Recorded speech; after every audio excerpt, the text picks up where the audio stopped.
The rain hammered down on Miami's coastal highway at 11:19 p.m., turning the asphalt into a mirror of darkness. Clara Winters stood in the middle of the road, her delivery uniform torn at the shoulder, blood streaming from her temple where the pavement had caught her when she fell. She was 29 years old but looked 40, exhaustion carved into the bones of her face like a blade through wax. Her hair was plastered to her skin, rain mixing with blood, dripping onto the wet pavement beneath her feet. In her arms, she held a small child, 6 years old, wearing a soaked pink nightgown that clung to her tiny frame. The child's name was Ava, and she was making a signal with her hands. 3 fingers up. Palm out. Thumb tucked. Over and over. The international distress symbol. A black Mercedes appeared through the downpour like something summoned from the storm itself. Its headlights cut through the rain, and the vehicle stopped 10 feet away from Clara and the child. The driver's side door opened slowly. A man stepped out. Vincent Russo was 6'2" with shoulders that looked like they had been shaped from stone. His suit was black and worth more money than Clara had earned in the last 6 months of delivering food at $3 an hour. His dark hair was slicked back from his forehead, rain soaking into the fabric of his jacket. He was 47 years old, but his face held the kind of power that made people move out of his way without being asked. His eyes were storm gray, and they were fixed on Clara with an intensity that made her forget to breathe. Behind Vincent, 2 more men emerged from the vehicle. Tony was broad-shouldered with a scar running from his left eye to his cheekbone. Pietro was leaner, with hands that moved like they knew exactly what they were doing. Both wore expensive suits with visible shoulder holsters. Both had gone absolutely still, hands hovering near their weapons but not drawing them. They had worked for Vincent Russo for 15 years and had never seen him move the way he was moving now, stepping toward the bleeding girl and the bleeding woman like something sacred had just materialized in front of him. Vincent's voice came out low and careful, like a man soothing a wounded animal. "Step back slowly. You are not in danger." Clara's entire body was shaking. Her knee was scraped raw through the torn denim of her jeans. There was a gash across her temple that would not stop bleeding. She had thrown herself in front of a delivery scooter that had skidded out of control, and she had used her own body to shield the child she had found wandering alone in the rain. She had no idea who Vincent Russo was. She had no idea that this man standing in front of her had spent the last 2 hours searching for this exact child with 20 men spreading across Miami like shadows. She was in the middle of the road, Clara gasped, her voice trembling like a candle in the wind. She was alone. I could not just drive past. The child's hands continued the signal. 3 fingers. Palm. Thumb. Over and over. Vincent's entire body went rigid. Something in his chest shifted, broke open, a door that had been sealed for years swinging suddenly inward. He had lost a child once, a long time ago, and he had never recovered from that loss. He had buried it so deep that even his own men did not know the depth of the wound. But standing here in the rain, watching this nobody in a torn delivery uniform shelter his daughter with her own bleeding body, something cold and dangerous stirred in him. And then he saw the signal Ava was still making. 3 fingers. Palm. Thumb. She was not lost. She was signaling. She was telling the world that she needed help. And Clara had answered that signal without knowing what it meant. She had placed herself in front of traffic to protect a child she had never met. She had not thought about her own safety. She had not calculated the cost. She had simply moved. Vincent stepped closer, and the world seemed to tilt on its axis. His voice came out different now, steadier, like he was anchoring himself to something solid. Her name is Ava. She is mine. You saved her. Clara's knees buckled. She was bleeding too much. The world was starting to spin at the edges, darkness creeping in from the corners of her vision. She swayed, and Vincent caught her before she fell, his arms coming around both her and the child in one fluid motion. His suit was soaked with rain and blood now, but he did not let go. Tony and Pietro approached, shock written across their faces. In 15 years of working for Vincent Russo, they had never seen him hold anyone like this. They had never seen him move with gentleness. They had seen him order men destroyed for far smaller infractions. They had seen him sit silent and still while terrible things happened in rooms below his office. But this was something different. This was something they did not have a name for. "Get the car warm," Vincent said, his voice leaving no room for negotiation. "We go to the hospital. Now." He was holding Clara against his chest, and she could feel his heartbeat, steady and strong like the beating of a drum. She could feel the warmth of his body despite the rain and the cold. She could feel the strength in his arms, and for the first time in 3 weeks, since the fire had consumed everything she owned, she allowed herself to stop being strong. The rain continued to fall on Miami's coastal highway. The ocean crashed against the rock somewhere in the darkness beyond the road. And a delivery girl named Clara Winters, with $78 to her name and an eviction notice burning a hole in her pocket, had just given a rescue signal to one of the most dangerous men in the city.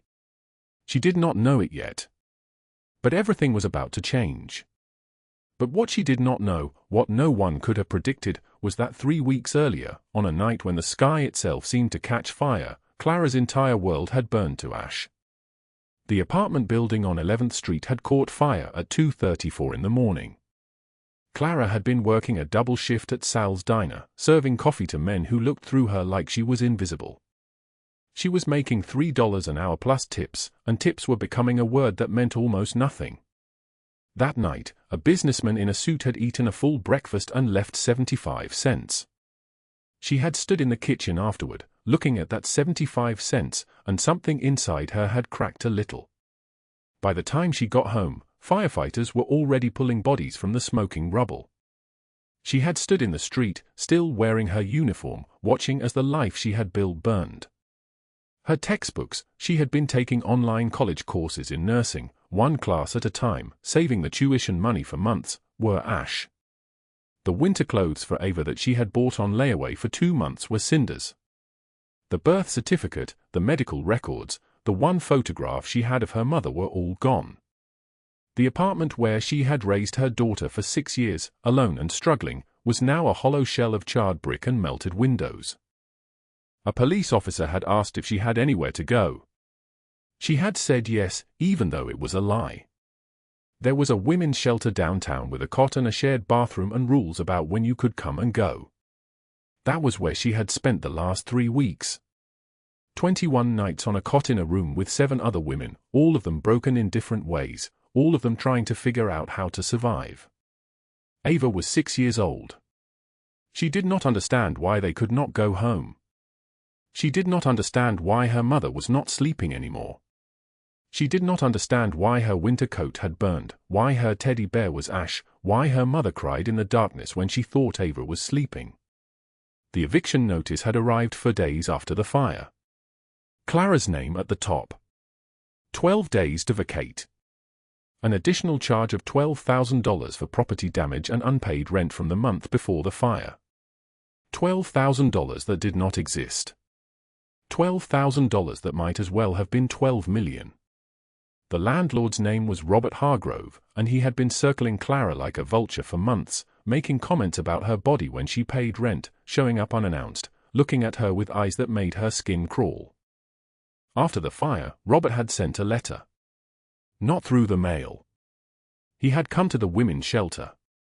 He had stood in the waiting area and asked for Clara by name, and when she came out to see what he wanted, he had smiled like a knife cutting through butter. His suit was expensive, his watch was gold, and his teeth were too white. Tragic fire, he had said. Truly tragic. But the law is the law, Miss Winters. You owe $85,000. 12 days to produce it, or I will have you and your daughter removed by the city. Homelessness is a difficult road for a single mother and a small child. I would hate to see that happen. She had said nothing. What could she say? He had 30 men who worked for him, men who collected money and did not ask questions. She had a job that paid her in tips and a daughter who needed to eat. Today was now day 19 after the fire. She had $78 in her pocket.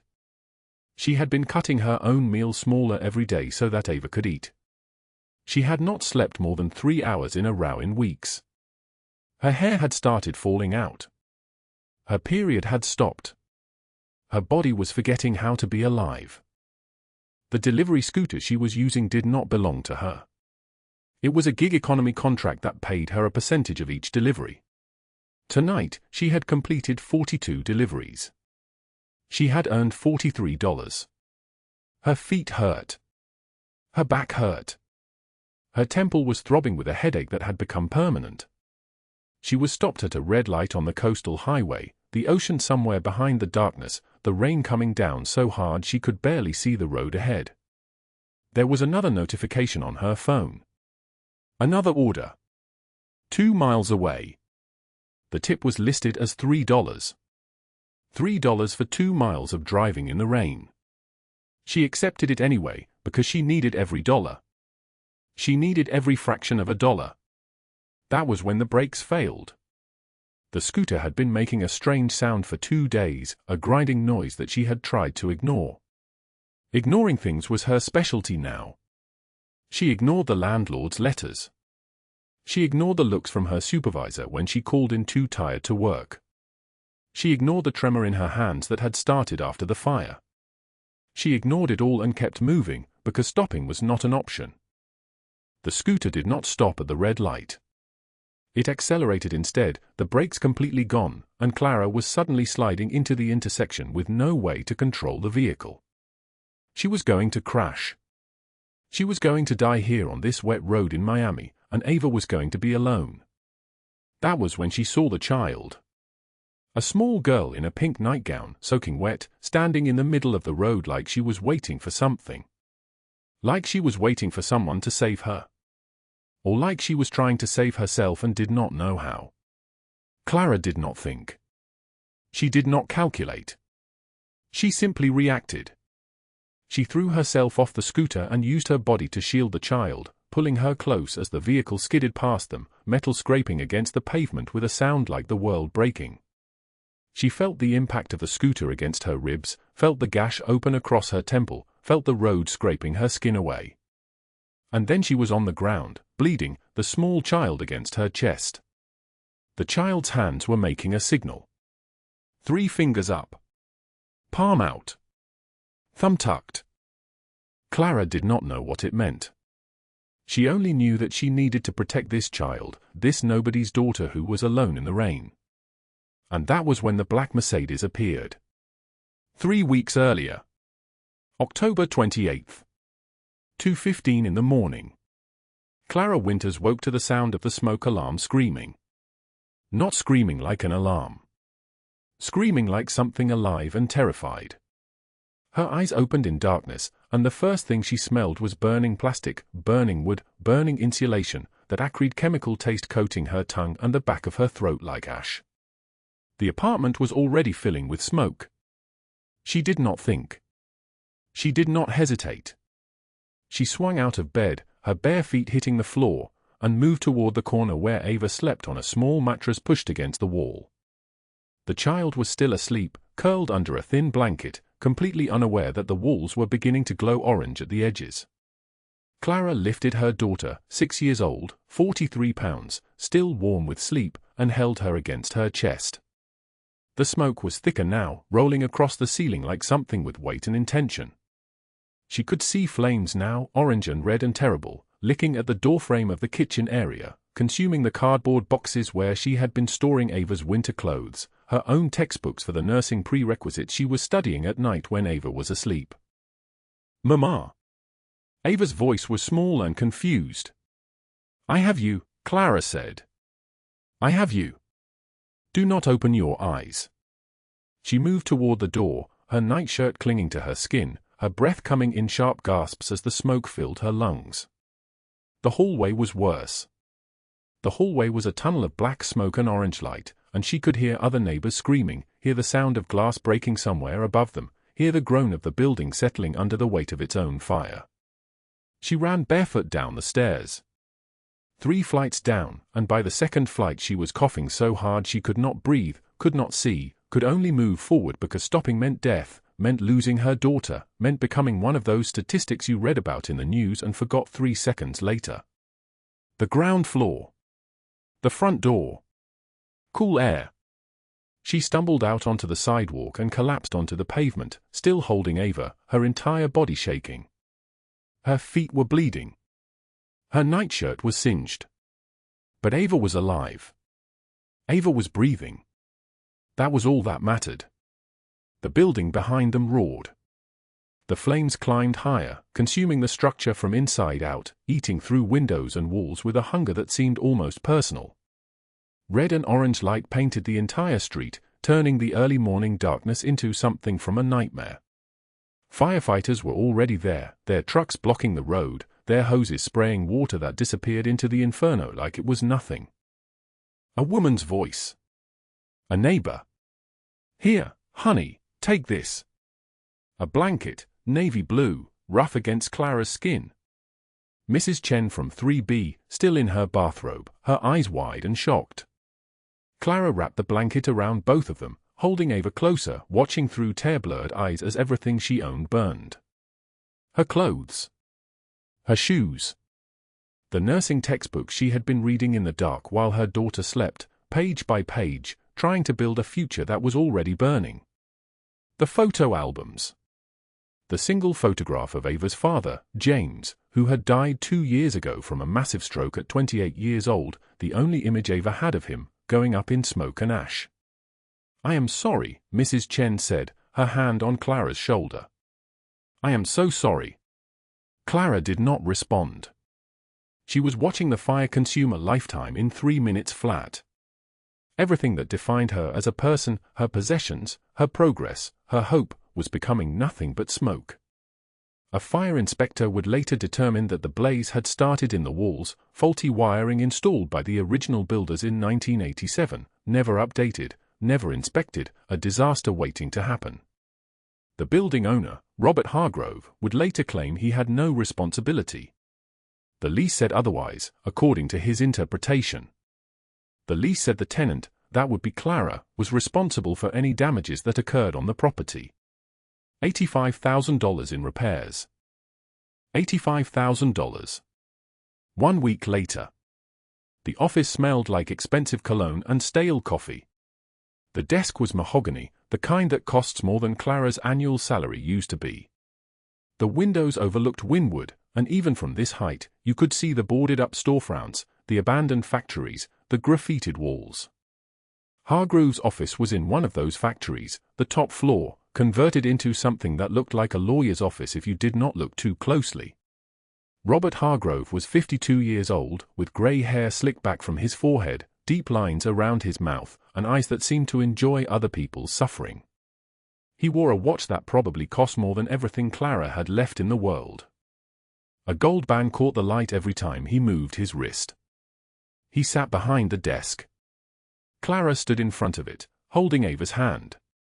"The lease is very clear," he said, his voice smooth like oil, like poison, like something that could coat your throat and choke you from the inside. "You are responsible for damages to the property. $85,000. That is what the repairs will cost." Clara's voice shook. "The fire was not my fault. The building inspector's report said the wiring was faulty. The building was never up to code." Hargrove leaned back in his chair. His smile was a blade. "The lease says what it says. You signed it.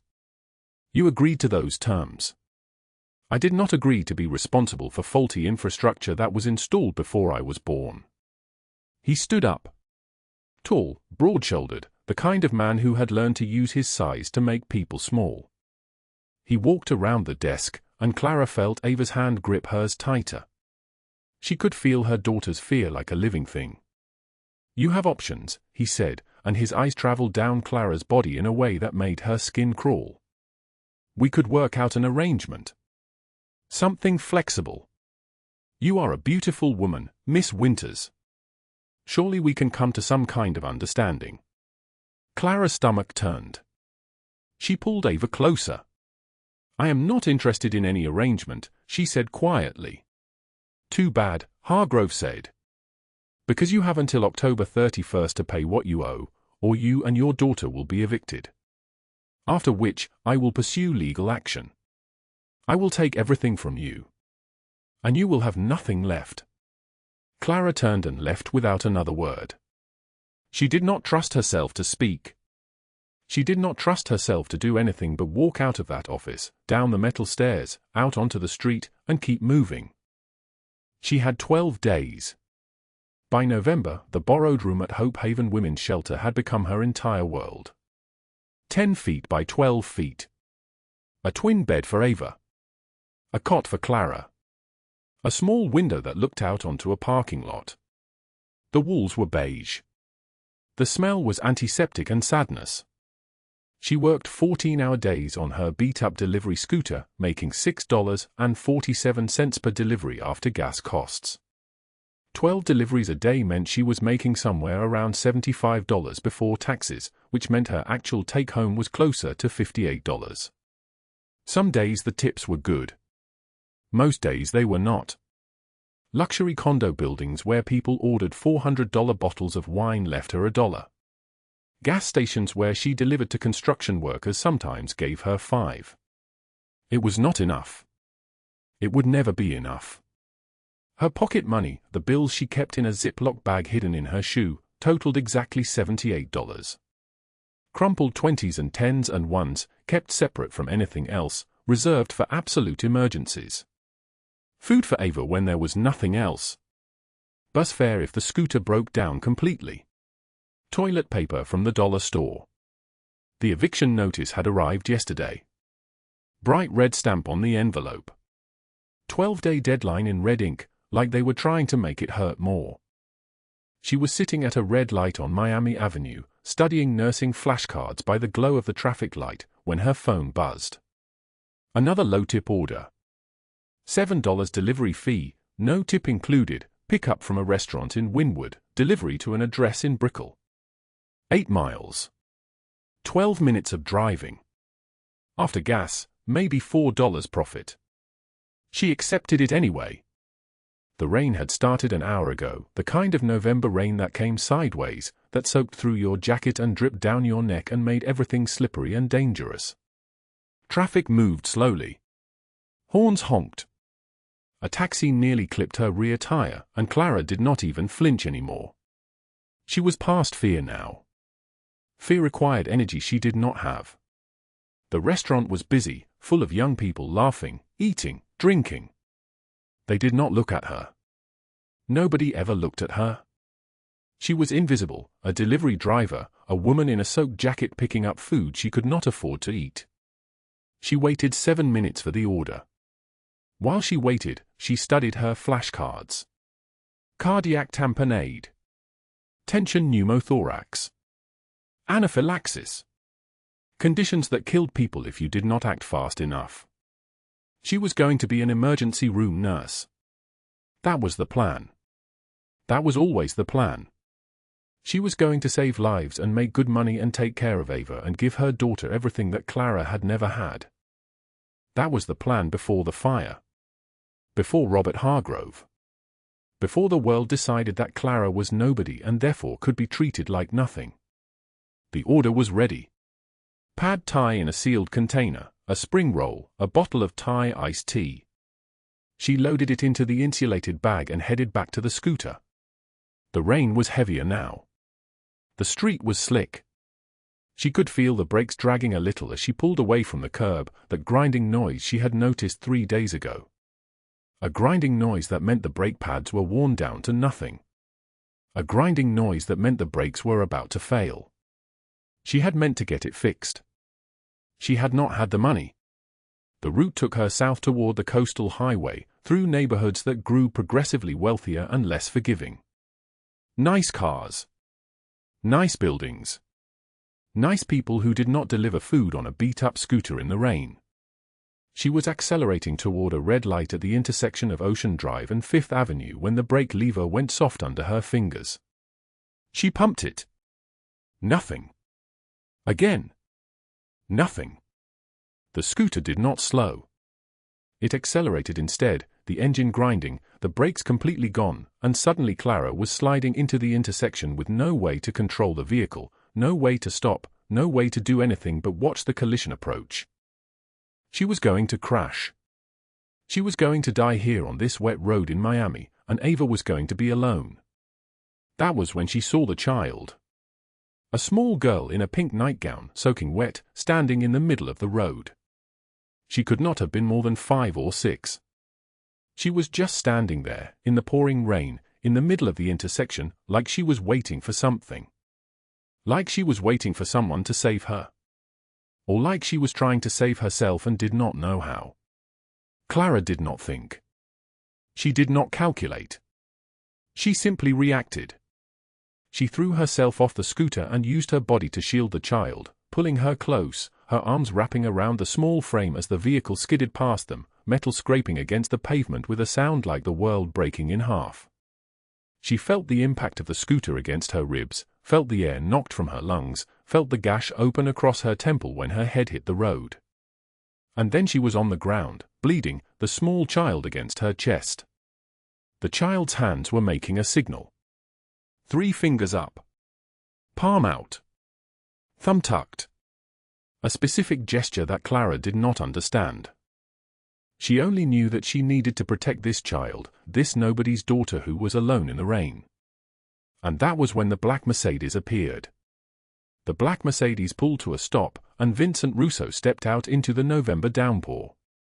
He was 43 years old, built like a man who had spent decades carrying the weight of other people's deaths. Salt and pepper hair slicked back from his face. Dark Italian features sharp as cut stone. A black suit with no tie, the white shirt beneath open at the collar, revealing the kind of chest that came from violence and discipline, not Jim's. His eyes were the color of storm clouds, and in them lived the exhaustion of a man who had seen too much of the world's cruelty. A thin scar ran from his left temple to his cheekbone, a permanent reminder of a night he never spoke about. On his left wrist, a gold watch that cost more than Clara had earned in 8 years. He looked at his daughter cradled in this stranger's arms, and something inside him that had been frozen for years began to crack. Ava. His living daughter. The child he had named after the stillborn baby girl who never took a breath, who had come into the world blue and silent 8 years ago, who had broken something in him that he thought could never be repaired. He had named his second daughter Ava too, as if love could reach backwards through time and resurrect the dead. And tonight, this woman, this nobody in a stained delivery uniform, had thrown herself in front of a speeding vehicle to save her. Tony and Pietro stepped out of the Mercedes, their hands moving toward the weapons beneath their jackets, their bodies tense and ready for threat assessment. They were both in their early 50s, wearing suits that cost more than Clara's monthly rent, their faces carved by years of enforcing Vincent's will on a city that feared him. Vincent raised one hand. That single gesture stopped them both. He knelt on the wet pavement beside Clara, rain falling against his expensive suit like he did not notice, like his clothes cost nothing. His eyes found Ava's face. "Ava," he said, his voice deep and solid like an oath. "Baby, it is Papa." The little girl's hands released from Clara's neck and reached toward him. Vincent gathered her close, his large frame folding around her small body with a gentleness that shocked the men who worked for him. In 15 years, neither Tony nor Pietro had ever seen Vincent Russo hold anything like it mattered more than his own survival. But his eyes did not leave Clara. "You saved her," Vincent said. Clara swayed on her knees, blood streaming down the side of her face where the truck's mirror had caught her temple. Her hands were shaking. Her breathing came in ragged bursts. She was in shock, though she did not recognize the sensation yet. She was alone, Clara whispered. Anyone would have." Vincent's expression hardened. "No. Not anyone." He saw the delivery uniform hanging off her thin frame. He saw the scraped knees bleeding through torn fabric. He saw the way her eyes kept losing focus, the way her body was starting to shut down. He saw the eviction notice that had fallen from her pocket onto the gravel, the red stamp visible even in the darkness, 12-day deadline. Before Clara could protest, Vincent was lifting her into his arms. She weighed almost nothing. He carried her to the Mercedes while Tony held Ava, while the rain continued to fall, while the city hummed with indifference around them. He laid Clara gently in the back seat beside his daughter, her head against the leather, her breathing shallow. She tried to speak. "I need to get back. The shelter has a midnight lockout, and if I am not there..." "The shelter is closed for the night," Vincent said quietly. "I have already sent someone to tell them you are safe." Clara's eyes widened. "How did you?" "Tony, call Dr. Moretti. Tell him to meet us at the lodge." Vincent's voice cut through her words like a blade. He sat beside her, his presence filling the back seat. "Your concussion needs to be evaluated. Your wound needs stitches. I cannot afford." "You can." The car began to move through the rain-soaked streets of Miami. Behind them, another black SUV followed at a distance. Ahead, traffic parted like the city itself recognized the vehicle and made way. Clara looked at the child beside her. Ava's eyes were open but distant, like she was seeing through the world rather than at it. The little girl's hands were still making that gesture over and over. 3 fingers up. Palm out. Thumb tucked. The rescue signal. The TikTok distress code that had gone viral among children who needed help but could not speak it aloud. Clara took the child's small hand and held it still. "You are safe now," she whispered. "I have got you." 3 hours north, the landscape changed. The city fell away and the mountains rose up, dark shapes against a darker sky. Snow began to fall as they climbed, soft at first, then heavy, then relentless. By the time they reached the lodge, the world had transformed into something ancient and isolated. The lodge was built from massive logs, perched on a mountainside surrounded by pine trees bent under the weight of fresh snow. Smoke rose from a stone chimney that was itself as tall as a small house. The wind howled around the structure like something living and hungry. The driveway was cleared by men Vincent employed for exactly this purpose, for having everything prepared before he arrived, for anticipating every need. Tony carried Ava inside. Pietro took Clara's arm to help her walk, though she could barely stand. The interior was all warmth and shadow. A fireplace of stacked stone took up an entire wall, flames crackling inside, filling the space with heat and light. The furniture was leather and wood, expensive in the way that meant it was chosen for function and durability rather than show. Windows on 3 sides revealed the snow falling endlessly into darkness. A doctor was already waiting. Vincent had called him from the car.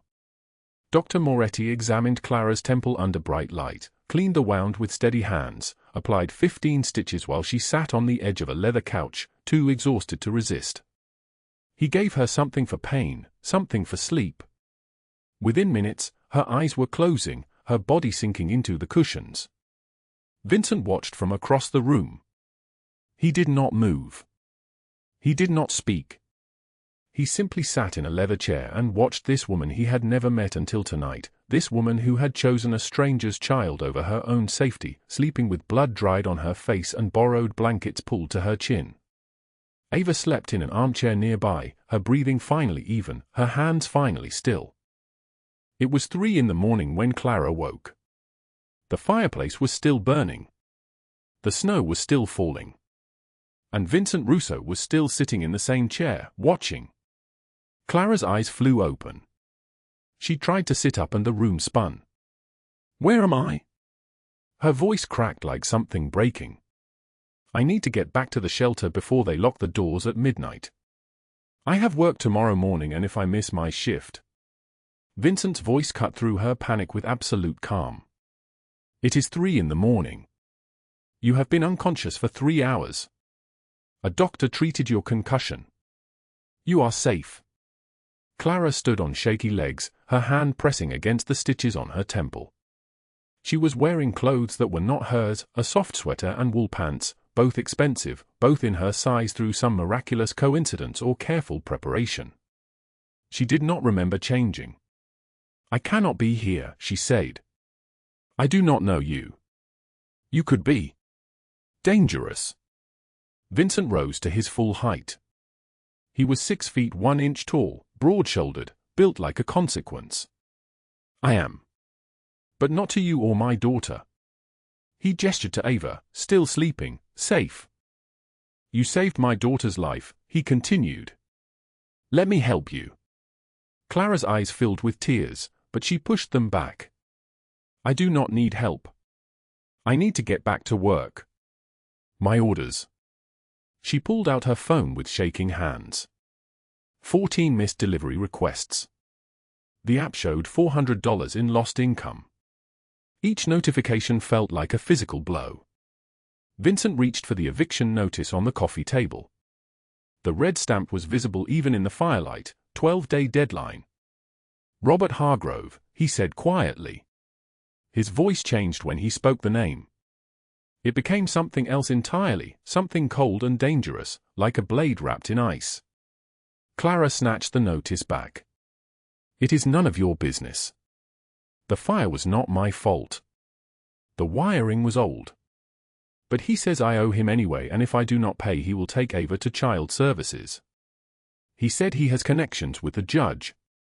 Vincent's expression did not change, but something shifted in the room. The air became heavier. The fireplace seemed to burn hotter. How much do you have? He asked. Clara laughed without humor. $78. That is it. Everything I own burned. I work 16-hour days and I still cannot. Her voice broke. She sank back onto the couch.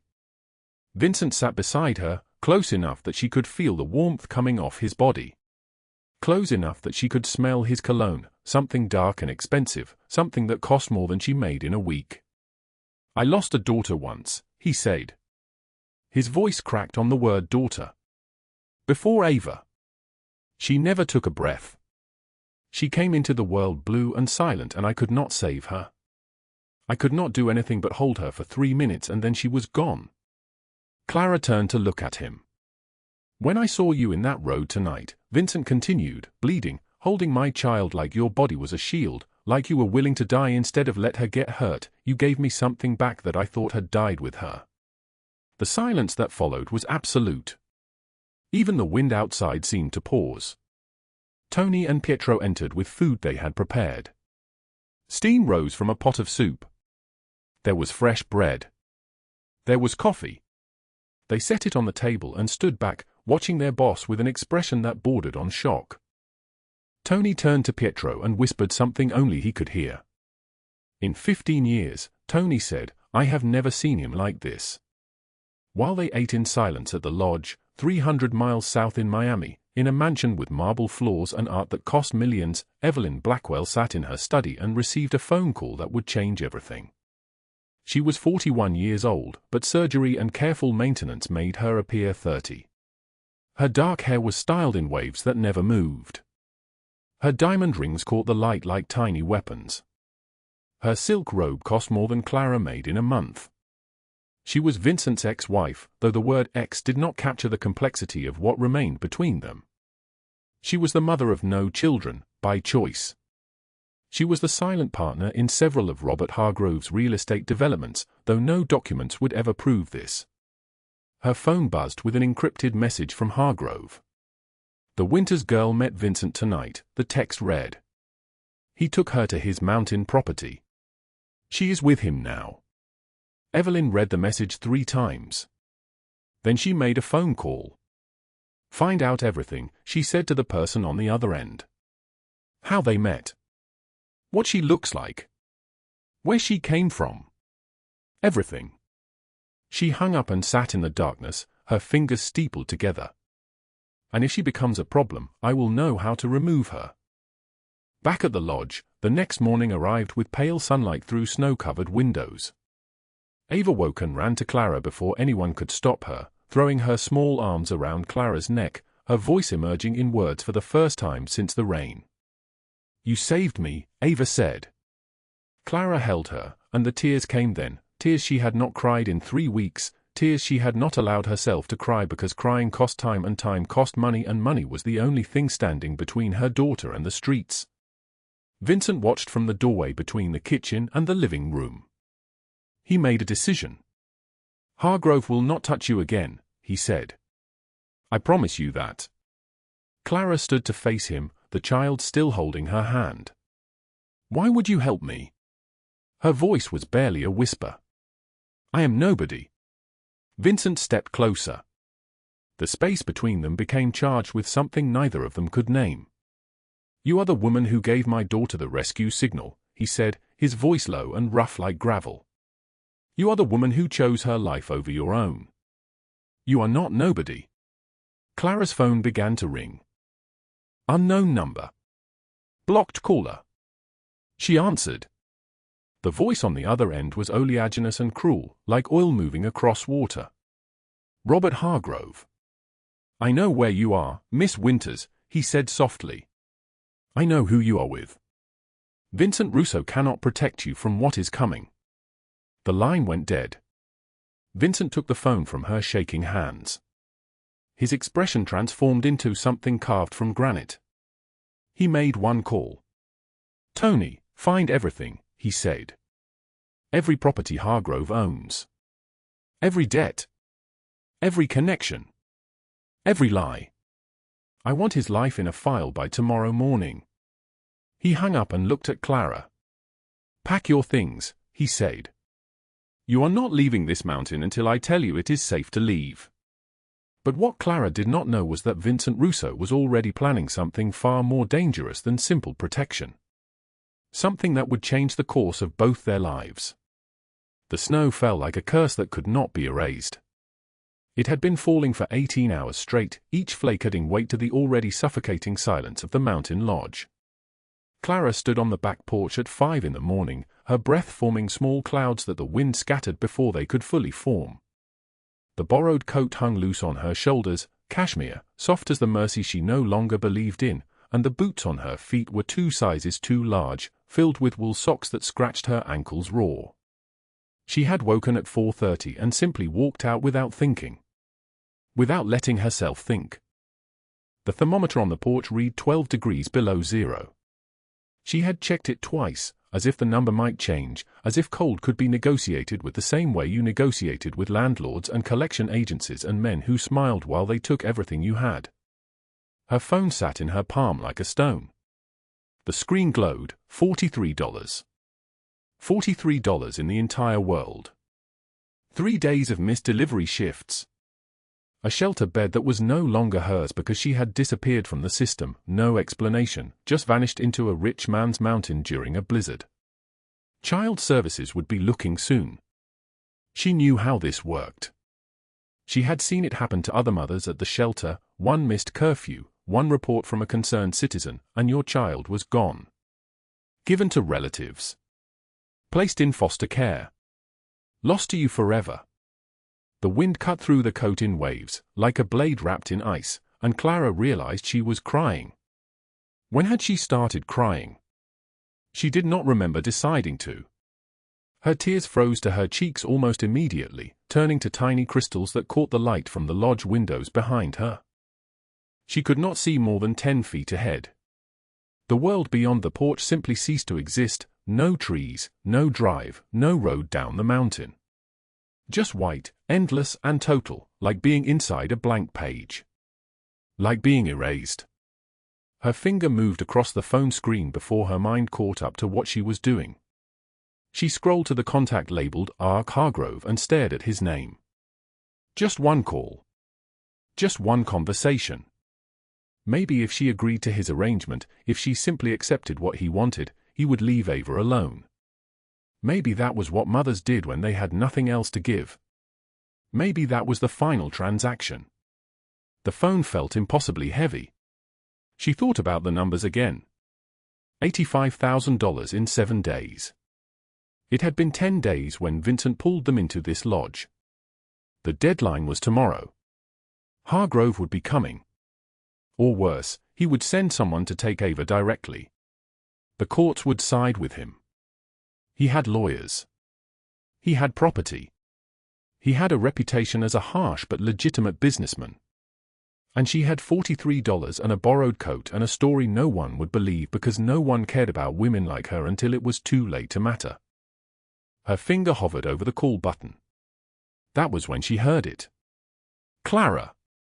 Ava's voice came through the patio door, small and confused and alive. The child was standing in the doorway, her small frame wrapped in one of Vincent's robes, the hem dragging 3 feet behind her like the train of a wedding dress. Her hair was tangled from sleep. Her eyes were unfocused. "It is too early for morning," Ava said, her small voice stating it as a simple fact. "You are outside. You should be inside where it is warm. Colors for sad days. When you feel sad, look at this." The child reached up and touched the rainbow bracelet on her wrist, made from yarn, made weeks ago before the fire, made by a social worker at the shelter who believed in small rituals. Ava had woven it with her own small hands, concentrating so hard her tongue stuck out. Clara looked at her daughter, not her daughter by blood or law but by choice and love, and 3 weeks of sleeping beside her in borrowed beds and refugee shelters, and something inside her chest reorganized itself. It happened all at once, like a building collapsing inward or a heart putting itself back together. She could not do it. Could not call Hargrove. Could not hand over anything. Could not let that child grow up believing the world was a place where predators won. She deleted the number and walked back inside. The great room of the lodge was enormous, with ceilings that climbed 30 feet and a fireplace carved from black stone. Vincent stood before the fire, and the flames painted his face in shades of orange and gold. He wore dark slacks and a white shirt unbuttoned at the collar, the sleeve rolled up on his left arm to the elbow. The scar that ran from his wrist to his shoulder caught the light. He had not slept either. His eyes found her immediately. Eyes that missed nothing. Eyes that looked at her and somehow always saw exactly what she was feeling. "You almost left," he said. Not a question. "Yes." Clara's voice was barely a whisper, shattered like glass. "I was going to call him. I thought if I just gave him what he wanted." "You are not giving him anything." Vincent crossed the distance between them in 3 measured strides. He took her frozen hands in his own, and his warmth was so sudden it hurt, like blood returning to frostbitten skin.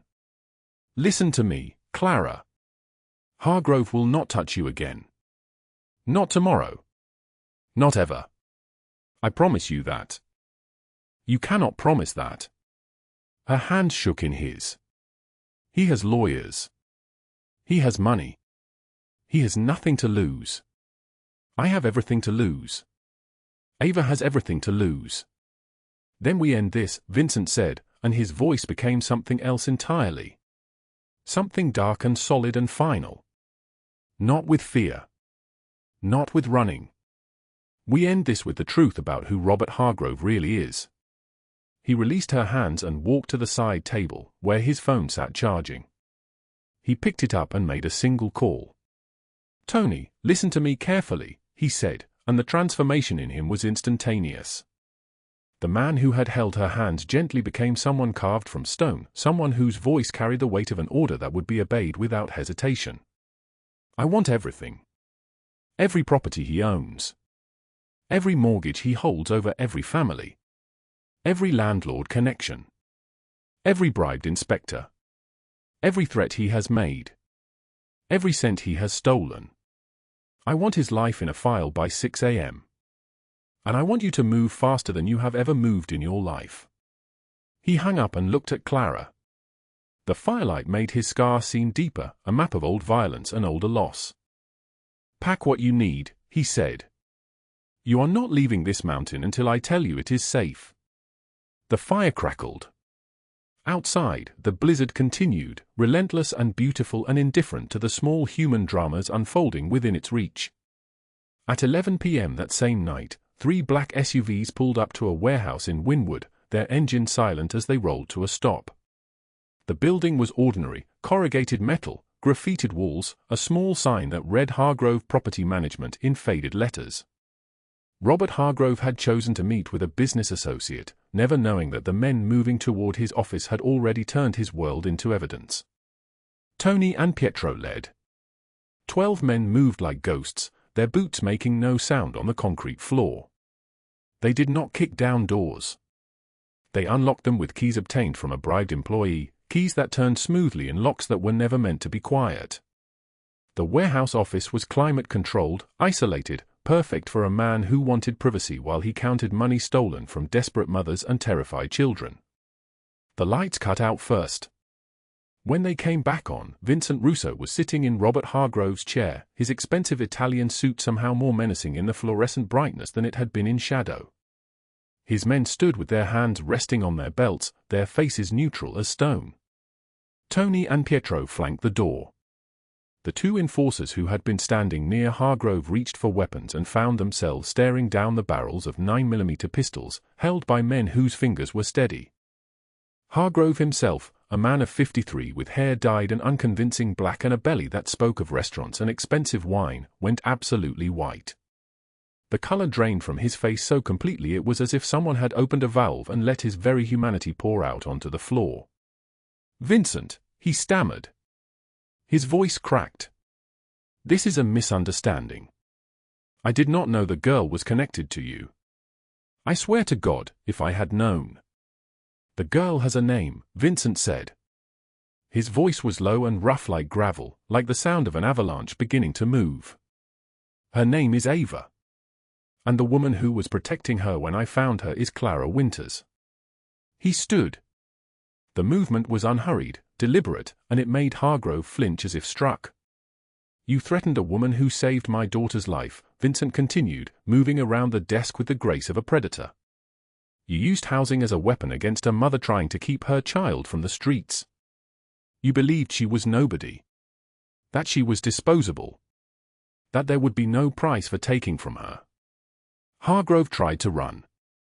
It was the instinctive reaction of a trapped animal, a surge of desperate momentum toward the door. Pietro moved 2 steps and Hargrove stopped as if he had struck an invisible wall. "Please," Hargrove said, and his knees simply gave way.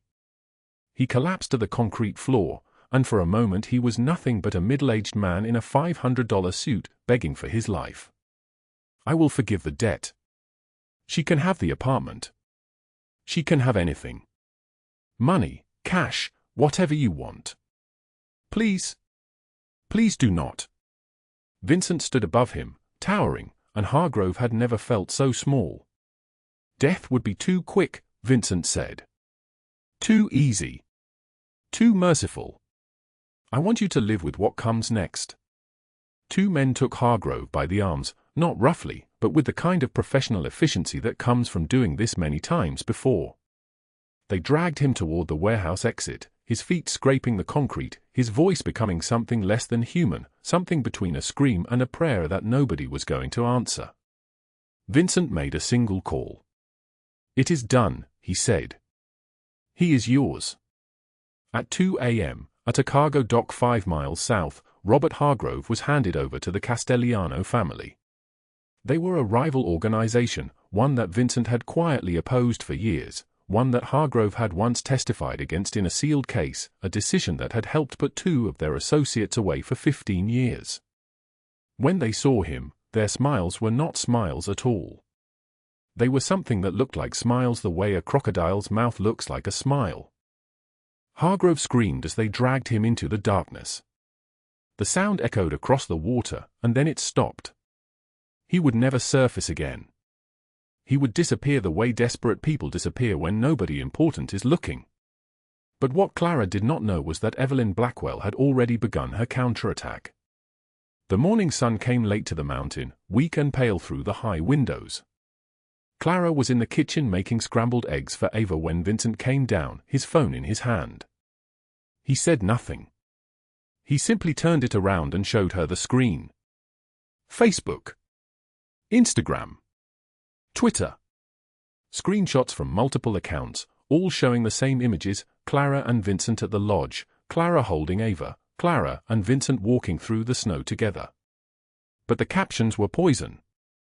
Gold digger stages rescue to target wealthy businessman, one read. Single mother endangers child for access to Russo fortune. Another, woman deliberately places child in danger, then cries victim. Classic manipulation. The images had been doctored.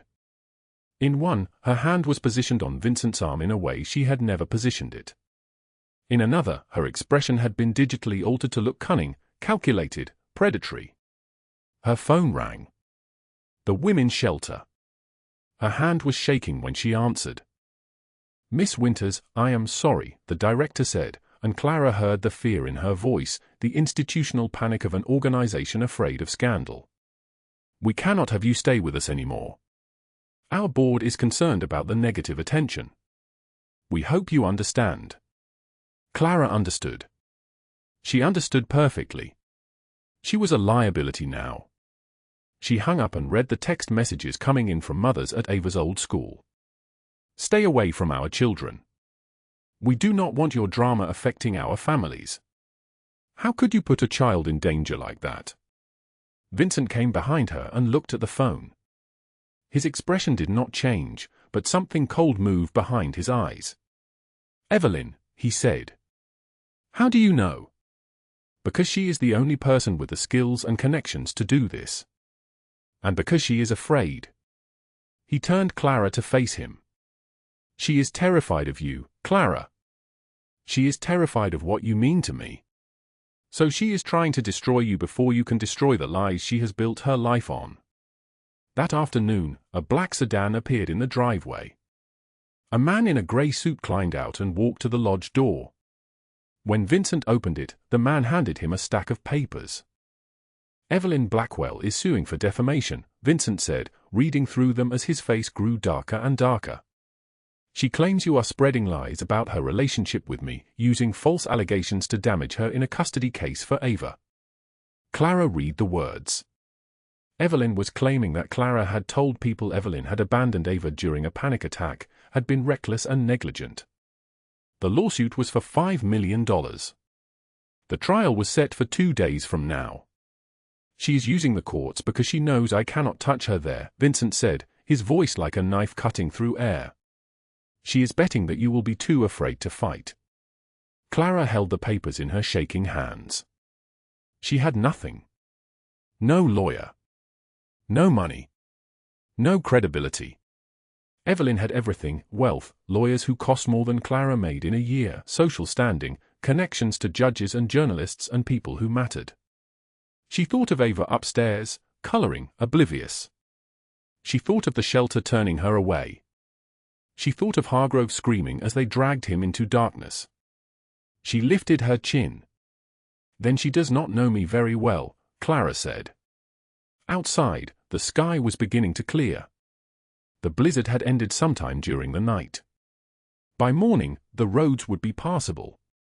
The world beyond the mountain would be waiting. And in 2 days, in a courtroom where money and power usually decided everything, a woman with $43 was going to stand and tell the truth. The courtroom was silent in a way that made sound itself feel dangerous. Clara sat alone at the defendant's table, her borrowed dress, a size too large, borrowed from a social worker at the shelter, hung on her frame like a ghost's clothing. The fabric was navy blue, practical, meant to convey respectability she did not feel. Across from her, Evelyn Blackwell occupied the plaintiff's table like a woman who had never doubted her own righteousness. 3 attorneys flanked her, men in suits that cost more than everything Clara owned. Evelyn wore white, a pure, predatory white, her jewelry catching the fluorescent light, each piece a small fortress of inherited certainty. The judge, a woman in her 60s with reading glasses on a silver chain, settled into her leather chair and opened the file. "We are here regarding the defamation suit filed by Mrs. Evelyn Blackwell against Clara Winters," she said, her voice flat and procedural. "Mrs. Blackwell claims that Ms. Winters made false and damaging statements about her character, resulting in reputational harm and emotional distress. Mrs. Blackwell is seeking $5 million in damages and a permanent restraining order against further contact or public statements." Evelyn's lead attorney stood, a man named Harrison with silver hair and the bearing of someone who had never lost. "Your Honor, we have documented evidence that Ms. Winters, a woman of limited means and questionable judgment, deliberately spread lies about my client to extort money and gain custody of a child that is not hers." He turned to face Clara, his eyes cold as a knife. "We have social media posts, eyewitness statements, and testimony from people who claim Ms. Winters approached them with false accusations of child endangerment and parental negligence." Clara's hands trembled in her lap. She had no lawyer. No money for a lawyer. Vincent had offered, but she had refused. If she accepted his help in court, it would look like his money was buying her credibility, not the truth itself. The judge's eyes settled on her, waiting for a response. The courtroom doors opened. The sound echoed through the space, not loud, but final, like a door being shut on Evelyn's assumptions. Vincent Russo entered, dressed in a grey suit so perfectly tailored it looked like it had been sewn onto his body. His shirt was white, his tie a darker grey, his watch catching the light with the weight of something valuable. Behind him came Tony and Pietro, broad-shouldered men whose presence made the courtroom feel smaller. They did not sit in the gallery. They sat directly behind Clara, close enough that she could feel the air shift around them. The judge's eyes widened. Everyone knew who Vincent Russo was. Not officially, never officially, but the kind of knowing that lived in the spaces between words, in the way police officers stepped aside, in the way judges suddenly became very interested in their paperwork when he was in a room. Evelyn's composure cracked like porcelain hitting concrete. Her face went white. Her attorney's jaw tightened. The photographers outside the courthouse windows began taking pictures through the glass. The Mafia boss had arrived. Vincent leaned forward, his mouth near Clara's ear. His voice was deep and solid like an oath. "You are not alone," he said. That was all. But it was enough. The judge cleared her throat. "We will proceed," she said, though something had shifted in her tone. Harrison continued his argument, painting Clara as a desperate woman willing to destroy an innocent person for financial gain. He presented the social media posts as evidence. Screenshots of accusations against Evelyn, claims that she had abandoned Ava during a panic attack, that she had endangered the child through negligence, that her wealth and status had insulated her from consequences. Then Tony stood. Every eye in the courtroom moved to him. He walked to the judge's bench and placed a folder in front of her. His movements were slow, deliberate, a man accustomed to being obeyed. "Your Honor," he said, his voice like gravel, "evidence." The judge opened the folder. Inside were IP address traces. Digital fingerprints showing that every social media post attributed to Clara had originated from an IP address registered to Evelyn Blackwell's mansion. Screenshots of text messages between Evelyn and Robert Hargrove, discussing Clara, planning her destruction, detailing how to make her look unstable, how to discredit her before she could speak. Financial records linking Evelyn to Hargrove's predatory real estate schemes, thousands of dollars flowing from Evelyn's accounts to shell corporations that Hargrove controlled. Vincent's investigators had worked for 3 days straight. 72 hours of digging through financial records, hacking into servers, tracing the digital footprints of 2 people who had believed themselves untouchable. They had found everything. The judge read in silence. Her face changed. It hardened, then filled with something that looked like disgust. She looked at Evelyn. "Mrs. Blackwell, you are dismissed. This case is closed, and I am referring these materials to the District Attorney's Office for Criminal Investigation." She set the folder down with the weight of a gavel. "You may step down." Evelyn stood, her face red with rage. Her voice came out as a hiss. "This is not over, Vincent. She will never be safe with you. You are a criminal and everyone in this room knows it." Vincent did not move. His eyes were still, dark, focused. When he spoke, his voice filled the courtroom like smoke. "And you are a criminal who hides behind charity galas and society pages. The difference is, I own what I am. You will spend 40 years trying to convince people you are not what you have always been. Good luck with that." Evelyn gathered her purse and stormed toward the doors. Photographers outside surged forward, cameras flashing, voices shouting questions. She tried to shield her face, but there were too many. Too many cameras. Too many people documenting her fury, her desperation, her fall. Outside the courthouse, FBI agents were waiting. Vincent had called them. His files had triggered an investigation into Evelyn's embezzlement from the Blackwell Family Foundation, a charity that bore her name, that gave her credibility in Miami's most elite circles.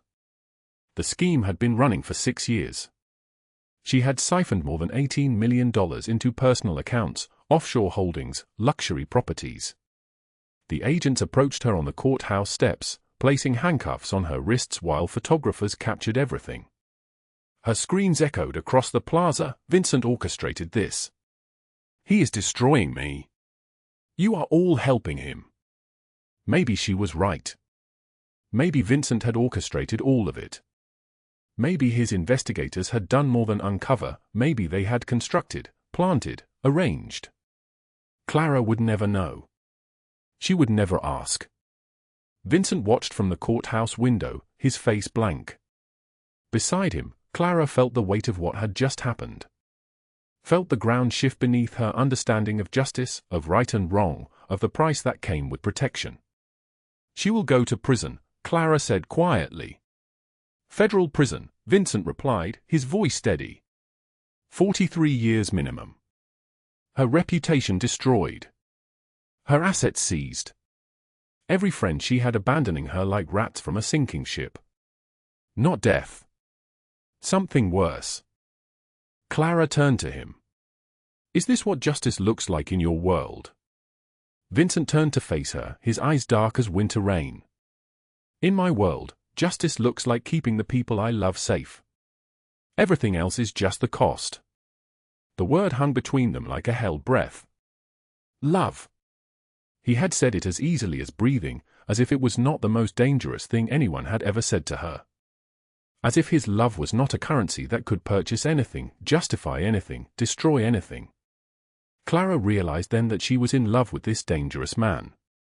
This man who had just orchestrated the systematic destruction of two people to keep her and Ava safe.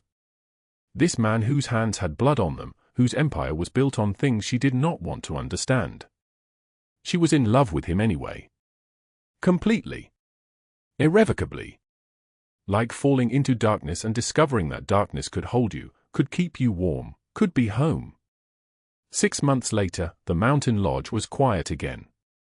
Snow fell gently outside the windows, real snow this time, not the blizzard that had brought them together, but soft and deliberate, like the world was being given a second chance to get it right. Clara drove up the long driveway with Ava in the passenger seat, the little girl singing a song from school, her voice bright and unburdened. The house Vincent had bought for them in Coral Gables was becoming home, but this place where everything had changed, would always be something more. Vincent was waiting on the porch, his coat dark against the white snow. When he saw Ava, his entire body shifted toward her. He descended the steps and she ran to him, and he lifted her, spinning her around while she shrieked with laughter. Clara watched from the car, her hand still on the steering wheel, watching this man who had destroyed empires for her daughter. Watching him play with her like she was the most precious thing in the world. Because she was. Because Ava had given him a reason to be something other than what his world had made him. Inside the lodge, a fire burned in the massive stone fireplace. Ava fell asleep upstairs in the room that had become hers, surrounded by books Vincent had bought her and drawings she had made pinned to the walls, colors for sad days, colors for happy days, colors for the complicated days in between. Clara and Vincent sat close on the couch, close enough that their shoulders touched, close enough that she could feel him breathing. Clara had researched what happened to Robert Hargrove. The news said he had disappeared. A man named Carlos Rivera, whom Hargrove had evicted years ago, had come forward to say Hargrove had done business with the wrong people. Had stolen money. Had promised protection he could not deliver. The police searched for him for weeks. They never found a body. They never found anything but his empty penthouse, his bank accounts drained, his existence erased from the world like he had never been anything at all. I looked up what happened to Hargrove, Clara said, testing the words. The news said he disappeared. Vincent turned his head slowly. His eyes met hers. Some disappearances are permanent. Clara should have been horrified. Should have felt the weight of what he was saying, the implications, the blood. Instead, she felt something settle inside her chest, a strange peace. She knew what he was. She knew what he was capable of. And she loved him anyway. Not despite it. But alongside it. Her love and his darkness coexisting, not cancelling each other out, but making something that was not quite light and not quite dark, but something in between. Something real. I spent 6 months thinking about what you did for me, Clara said. About what it cost you. It cost me nothing, Vincent replied, and his voice held the kind of certainty that came from having lost everything and finding it again. Saving you and Ava gave me something I thought I had lost, a reason to be something other than what they made me. My father was a killer. My grandfather was a killer. The world told me I would be a killer too, and I believed it. But when I saw you shielding my daughter from the rain, something broke open. Something I had sealed shut a very long time ago. Clara took his hand. His skin was warm. His grip was gentle. Every day we choose between fear and trust, between closing ourselves off and opening our hearts. You taught me that. She leaned in and kissed him, slow and certain. When they pulled apart, his eyes were wet. She had never seen him cry. It was like watching a stone decide to bleed. I do not deserve you, he said. You saved me on the worst night of my life, Clara answered. I saved you on yours. We are bound by that. By shared darkness and shared light. They held each other as snow fell outside the windows, two broken people who had found healing in the most unexpected place. Two people who had learned that sometimes saving each other is the only redemption either of us will ever need. Clara Winters gave a rescue signal to a Mafia boss through a child she saved, and what he did next was not just shocking, it was transformative. He showed her that justice can wear many faces, that protection sometimes requires darkness, and that love can grow even in the coldest blizzard. Robert Hargrove disappeared into the underworld he had exploited. Evelyn Blackwell is serving 43 years in federal prison, her empire reduced to ashes, her name erased from the society pages that once celebrated her. Clara and Ava are safe, thriving, free. And Vincent Russo, the man who lost his first child and thought he would never heal, found redemption in saving two lives that needed saving just as much as he did. Every day we choose between fear and trust, between closing ourselves off and opening our hearts. Clara chose trust, and it changed everything. If this story moved you, hit that like button right now. Share it with someone who needs to believe in second chances. Subscribe and turn on notifications because tomorrow's story will break your heart and put it back together again. Comment below, have you ever had to choose between fear and trust? What did you choose? Drop your story in the comments. I read every single one. Thank you for watching. I will see you in the next one.